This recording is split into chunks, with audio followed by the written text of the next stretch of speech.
In front of me is Sony Xperia 1 Mark V, and today I would like to show you how you can change default apps. You need to begin by opening Play Store and downloading your new defaults. In my case, Opera mini browser.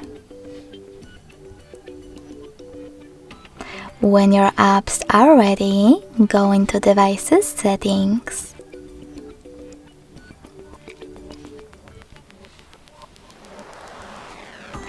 In Settings, click on Apps section, tap on Default Apps, and select one of those options.